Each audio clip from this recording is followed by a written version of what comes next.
नमस्कार. आपल्या पूनम मराठी किचनमध्ये तुमचं मनपूर्वक स्वागत आहे. आज आपण बनवणार आहोत चविष्ट झणझणीत खेकड्यांचा रस्सा.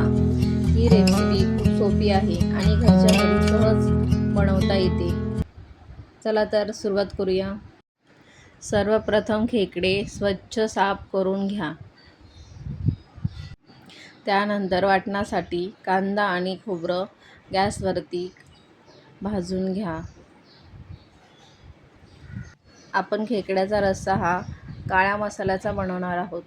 त्यामुळे खोबरं आणि कांदा थोडा काळा होईपर्यंत भाजून घ्यायचा. नंतर खोबरं कट करून बारीक कापून घ्या. खोबरं आणि कांदा मिक्सरमध्ये वाटून घ्या. त्यामध्ये आलं, लसूण, कोथिंबीर टाकून वाटून घ्या. हे वाटण बारीक वाटून घ्यायचं.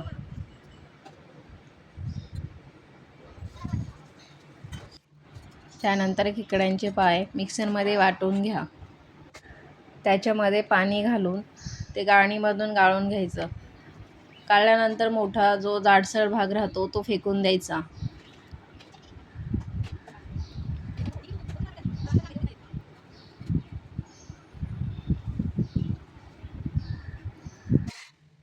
आता कढईत 2 पळी तेल घालून ते गरम झाल्यानंतर त्यामध्ये लसूण टाकून घ्या.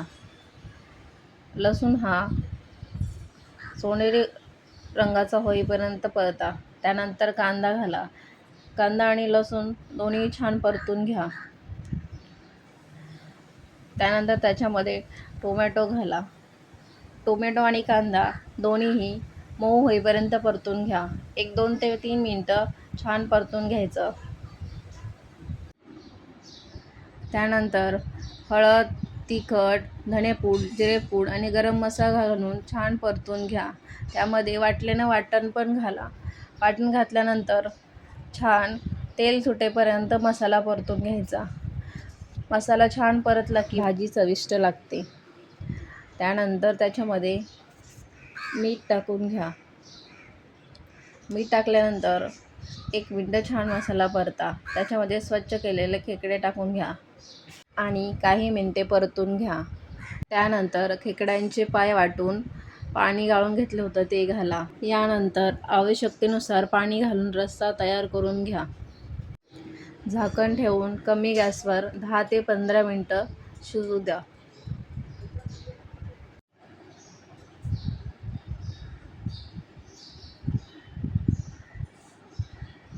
10 ते 12 मिनिटांनंतर झाकण काढून पळीने भाजी हलवून घ्या. शेवटी कोथिंबीर घालून गरमागरम खेकड्यांचा रस्सा तयार आहे. जर ही रेसिपी तुम्हाला आवडली असेल तर व्हिडिओला लाईक करा, शेअर करा आणि अशा स्वादिष्ट रेसिपीसाठी पूनम मराठी किचन चॅनलला सबस्क्राईब करायला विसरू नका. धन्यवाद.